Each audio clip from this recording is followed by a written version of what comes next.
This video is brought to you by Voting Access for All Coalition. We represent a number of organizations in our county and state. We want to ensure that persons in pretrial situations, folks about to be released from jail and prison, and their families have the opportunity and knowledge they need to exercise their right to vote in all elections. I'm Cozine Welch, Executive Director of A Brighter Way, a nonprofit here in Washington County that focuses on providing mentorship and reentry wraparound services to folks who return from prisons and jails in Washington County. And I think the most relevant part about my story as it relates to voting is the fact that I was gone for 20 years while incarcerated. And while there's a lot of things that seem to make that most relevant, the reason why is because for 20 years, that means no one heard me. That means when people were voting, my voice wasn't being heard. And for me, that's why it's really important to vote. I'm Jerry. I'm a returning citizen to our community.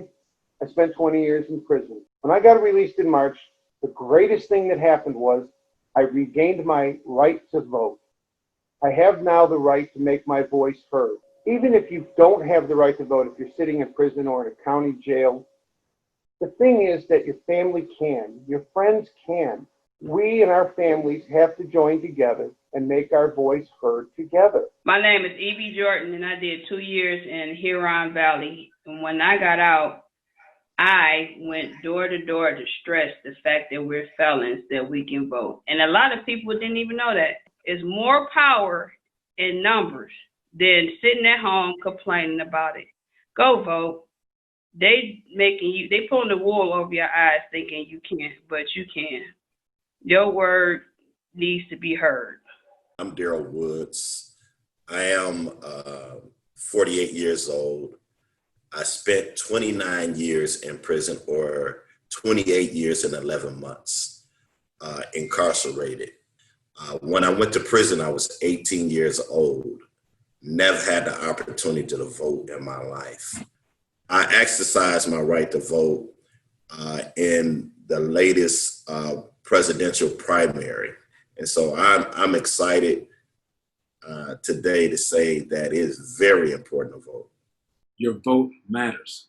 When I was inside, I think about all those elections, all those chances to make change that were missed, but all the times I didn't engage in those conversations for whatever excuse I used, whether it was I didn't want to get in arguments over politics, or I didn't want to waste some of my 15-minute phone call on some stuff like that. I didn't recognize how important it was to take those moments, because that was how I became able to have a voice when I was basically rendered voiceless. And not only was I able to have a voice in that, but my family were able to find their own voice. One of the important parts of this election and voting is making it inclusive with our family and friends. When I was sitting in prison, incarcerated and unable to vote, it also hurt my family. I was away from them for 20 years. We didn't have as much contact as we wanted. And they were saddened because they felt that they couldn't do anything about my situation. Well, the reality is that their votes are important. Their votes can make a difference in every election. We have family members and we have friends. They have family members and they have friends. We have to get together and vote, because together our voice is really strong. We can make a difference in our community, our state, and our country.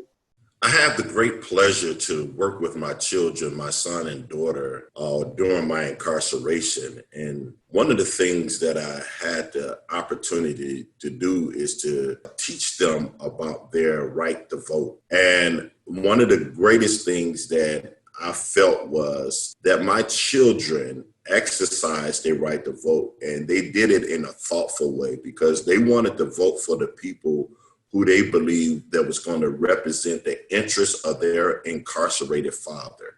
And so I was so honored to have my children to vote my interests as well as their interests. Another thing too, let's just be honest. When we're inside, we've got the one privilege we find is time.